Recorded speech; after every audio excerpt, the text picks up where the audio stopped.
అవుతుంది అని చెప్పి. సో ఈ ఎక్స్ యాక్సిస్ దేని సూచించింది అని అంటే కనుక పర్టికులర్ టైం పీరియడ్, అంతే కదా. ఇదిగో వోల్టేజ్ పెరిగింది, సో ఎంత దూరం పర్టికులర్ టైంలో ట్రావెల్ చేసింది అంటున్నారు అనేది కదా. నా ఎగ్జాంపుల్ అంటే స్విచ్చింగ్ మాడ్యులేటర్స్ అని చెప్పి అన్నాడు.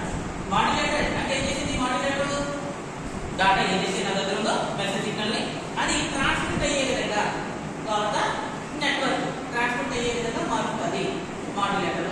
బట్ ఇక్కడ చెప్పడం వచ్చేది స్విచ్చింగ్ మాడ్యులేటర్ అంటే స్విచ్ చేస్తా ఉంటారు దేనికి దేనికి మధ్యన ఈ స్విచ్చింగ్ అనేది జరుగుతుంది అనేది అర్థం చేస్తే కనుక ఈ స్విచ్చింగ్ ఇది ఈ పైన ఉన్నది కదా డయాగ్రామ్, దీన్ని ఏమంటామంటే బ్లాక్ డయాగ్రామ్ అంటారు. బ్లాక్ డయాగ్రామ్ ఇది పక్కన ఉంటే దీన్ని సర్క్యూట్ డయాగ్రామ్ అని అంటారు. రెండో ఒకటే ఇదేమో బ్లాక్ డయాగ్రామ్, ఇదేమో సర్క్యూట్ డయాగ్రామ్. ఇందులో కూర్చోడానికి తగ్గ ఏం అర్థం కాదు, ఓన్లీ అర్థం చేసుకోవడం ట్రై చేయాలి. జాగ్రత్త అర్థం చేయాలి. ఇదిగో ఇక్కడ ఏం చేస్తున్నట్టు మెసేజ్ సిగ్నల్ కదా, ఇది ఇక్కడ సమ్మేషన్, ఇది సమ్మేషన్. ఇదిగో మెసేజ్ సిగ్నల్ ని ఇదిగో కింద నుంచి ఏమవుతుంది ఇక్కడ నాకు ఇదిగో సిటీ అని చెప్పాను అన్నాడు. ఇక్కడ నేను ఇదిగో ఒమేగా సిటీ అని అన్నాను, బట్ ఎక్కడ వచ్చేది 2/fc అని చెప్పాను అన్నాడు. fc t అని అన్నాడు. ఇదేంటండి సినిమాలో కూడా చెప్పాను నేను. టైం డొమైన్ ఈక్వేషన్ తీసుకున్నట్టేమో omega C T, frequency domain తీసుకునేటప్పుడు ఆ ఒమేగా బదులుగా ఏం పెట్టమన్నాం? ఓకే. ఇదిగో ఫ్రీక్వెన్సీతో ఇదిగో పర్టికులర్ ఫ్రీక్వెన్సీ ఉంది దీనికి. ఈ ఫ్రీక్వెన్సీతో వెళ్ళినటువంటి క్యారియర్ అలానే ఇది ఇప్పుడు వచ్చినటువంటి ఒరిజినల్ మెసేజ్ రెండింటి ఏం చేస్తాను నేను కంబైన్ చేస్తాను, అంతే కదా. ఇది నుంచేమో మెసేజ్ సిగ్నల్, ఇది నుంచేమో క్యారియర్ సిగ్నల్. ఇది ఏం చేస్తాను నేను రెండింటిని కంబైన్ చేశాను. ఇది ఇక్కడ చూడండి, ఇది మాడ్యులేషన్ ప్రాసెస్ అవుతుంది. ఇది ఇక్కడ నుంచి ఇలా తీసుకుంటే కనుక ఇలా ఇది నుంచి ఇలా. సో ఈ డాటెడ్ లైన్స్ ని మాడ్యులేటెడ్ సిగ్నల్ అని అంటాం.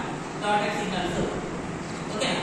ఈ డాటెడ్ సిగ్నల్స్ ఏవైతే ఉన్నాయో ఇది కొలిజన్ అవుతున్నాయి అంటే ఇప్పుడు ఇది ఈ కొత్తగా వచ్చింది ట్రాన్స్మిట్ అవ్వడానికి రెడీ ఉన్న సిగ్నల్. ఓకేనా. నేను ఏం చేశాను, క్యారియర్ సిగ్నల్ లో ఇదిగో నా మెసేజ్ సిగ్నల్ నేను సెట్ చేశాను. Now I am trying a new lines, nothing but modulated lines.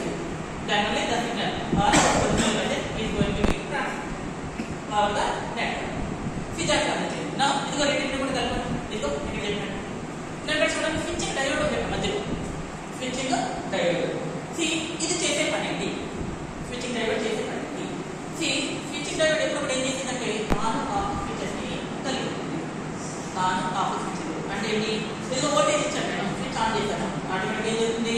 Power అనేది జనరేట్ అయింది, సిగ్నల్ అనేది ఇదిగో రైట్ అయింది. ఇదిగో నేను ఇచ్చాను, స్విచ్ ఆన్ చేశాను స్విచ్చింగ్ డయోడ్ లో, ఇదిగో నా పవర్ జనరేట్ అయింది. ఇదిగో డాటా వస్తుంది. ఆఫ్ చేశాను స్విచ్, ఇది ఏమైంది? ఏమో పాజిటివ్, ఎగైనా నెగిటివ్. మళ్ళీ స్విచ్ ఆన్ చేశాను, ఇది మళ్ళీ పాజిటివ్.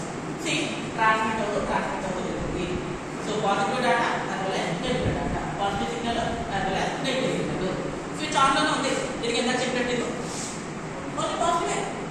నువ్వు పెంచే వోల్టేజ్ బట్టి తగ్గించే వోల్టేజ్ బట్టి నేను ఆఫ్ చేసిన కంప్లీట్ గా ఏం చేస్తాను, వోల్టేజ్ పెంచుతున్నాను తగ్గిస్తాను. ఎక్కడ ఉంది?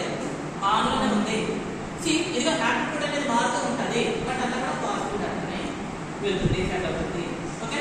స్విచ్చింగ్ డయోడ్ చేసే పనిది. ఇదిగో స్విచ్చింగ్ డయోడ్ సమ్ వోల్టేజ్ అనేది ప్రొడ్యూస్ చేసింది, దాన్ని ఏమన్నా వోల్టేజ్ అని అన్నా. ఓకేనా, వోల్టేజ్ అంటారు. సరే ఓకే. నెక్స్ట్ ఇదిగో దీన్ని డిపిఎఫ్ అని చెప్తాను. ఇక్కడ బైపాస్ ఫ్రీక్వెన్సీ అని చెప్తాను. బైపాస్ ఫ్రీక్వెన్సీ ఏంటి? Bypass frequency. ఈ బైపాస్ ఫ్రీక్వెన్సీ అంటే ఏంటంటే జనరల్గా ప్రతి దానికి కూడా ఇదిగో ఆ మీడియం అన్నాను కదా, ప్రతి దానికి కూడా దాని ఫ్రీక్వెన్సీ అనేది ఉంటుంది, దాని ఫ్రీక్వెన్సీ ఉంటుంది. అలానే దాని బిట్రేట్ ఉంటుంది. ఆల్రెడీ నేను సింపుల్ చాలా సార్లు సింపుల్ స్టార్టింగ్ నుంచి కూడా చెప్తున్నాను. తిరిగిలో నా దగ్గర మీడియం ఉంది, మళ్ళీ సేమ్ రాజాన్ని చూడండి, ఇంకో నా దగ్గర ఉన్న ఆ కోయాక్సల్ కేబుల్ అనుకోండి.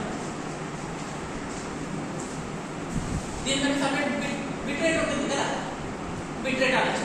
ఏది డిజిటల్ డేటా పంపించినట్టు, డిజిటల్ డేటా సెండ్ చేసినట్టేమో బిట్రేట్ అని అంటాం. ఏంటి డిజిటల్ డేటా? సిగ్నల్ అలా ఉంటుంది అని అంటే ఇది ఎలా ఉంటుంది? ఇది వోల్టేజ్ ఇచ్చాను, మళ్ళీ వోల్టేజ్ ఇచ్చాను, మళ్ళీ వోల్టేజ్ ఇచ్చాను, వోల్టేజ్ ఆపలేదు వెళ్తాను ఎలా? ఇదిగో మళ్ళీ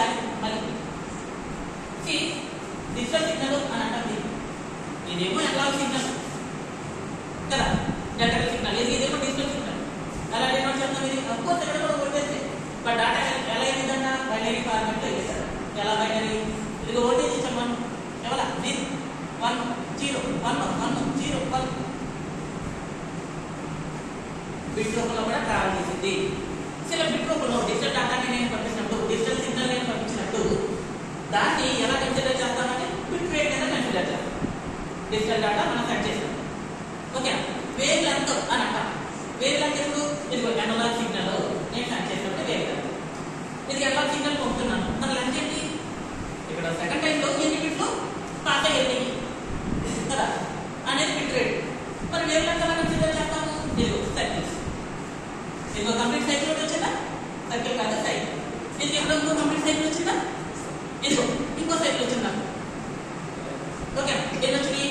ఇదిగో ఇదిగో ఇది ఒకటి ఇదిగో రెండు 3 సైకిల్స్.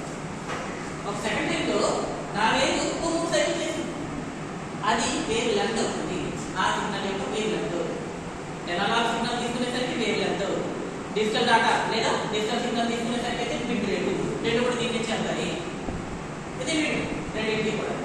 సో బిట్ రేట్ ఉంటుంది, వేవ్ లెంత్ కూడా ఉంటుంది ఆ పర్టికులర్ మీడియం.